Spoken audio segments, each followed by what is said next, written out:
Hello everybody, my name is Dennis Acuna and this is my multimedia discussion board presentation for week 3, and I will be presenting Luther Gulick's organizational theory. Here on the left you see a picture of Luther Gulick, 1892 to 1993, an impressive lifespan.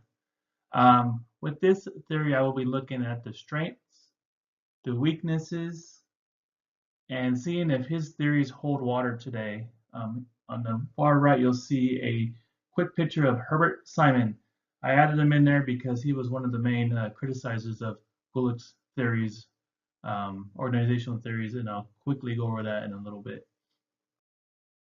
So, organizational theory principles. Gulick had these principles that he wrote about for effective organization. Quickly, he talked about division of work, separating by skills, types of people, the work, department organization, creating departments within an organization that's kind of separated by the 4 P's: purpose of the department, uh, same processes should be departmentalized, same geographical locations should be one department, and the same skill set, same people should be in one department, and then these departments can make up the whole organization. Another thing is coordination through hierarchy, bringing together the work that's been divided back together as a whole to get the final product. Coordination through committee, decentralization, that's a good one. Delegation of authority, which is the very very very top executives delegate this uh, lesser authority to their managers, and they can spread it to their staff members. Um, this unity of command, most efficient. You'll see a picture there on the bottom left. Kind of staff report to one person, take commands from one person, not several people. Can kind of get confusing. Delegation. You'll see the king up there painting his own streets, pretty much. That managers have a function, and it's not to be on the front line. It's to delegate that to the staff that's underneath them.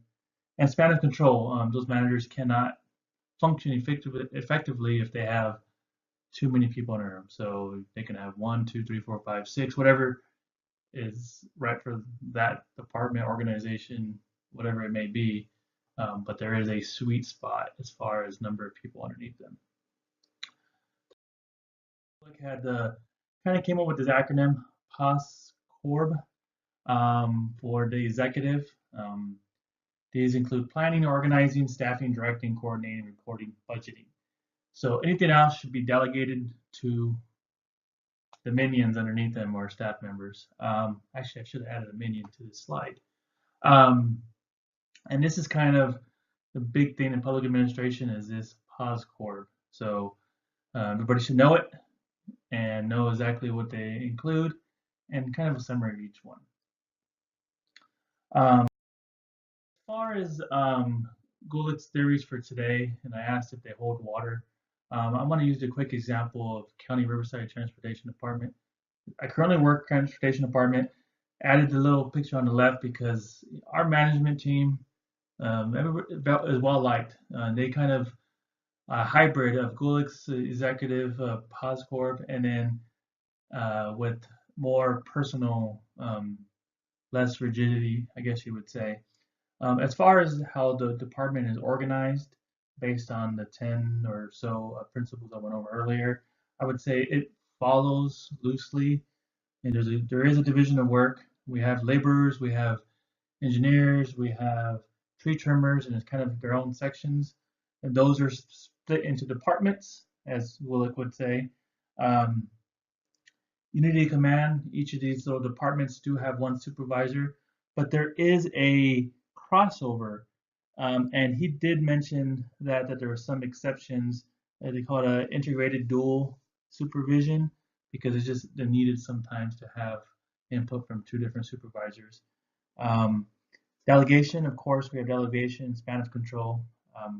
So for the most part, it is set up based on the theories by Gulick. The management, on the other hand, loosely follows POSCORB, but POSCORB is really criticized because it's inhuman or It doesn't take in the human factor. It's very rigid. Um, and in today's society, you really need that social aspect where you can be part of the formal organization and informal organization, make sure that staff are happy. They're having a bad day. It's not always 100% about work. You need happy employees to get the work done. Going back to Herbert Simon wrote quick when I'm talking about criticisms, he just really criticized that each of these principles had a contradictory point to them, and that it neglected human element and just too simplified and mostly pro management. It's looking from the management standpoint on how to best run it. So with that, that is the end of my presentation. Hope everybody liked the graphics. I'm doing some animations. My reference page here, I used Gulick's notes on the theory organization within our textbook, and then I brought in Herbert Simon, so I wanted to give him a reference as well. Other than that, you guys have a great night, and I look forward to watching everybody else's presentation. And next week, let's strive for even more animation. Good night.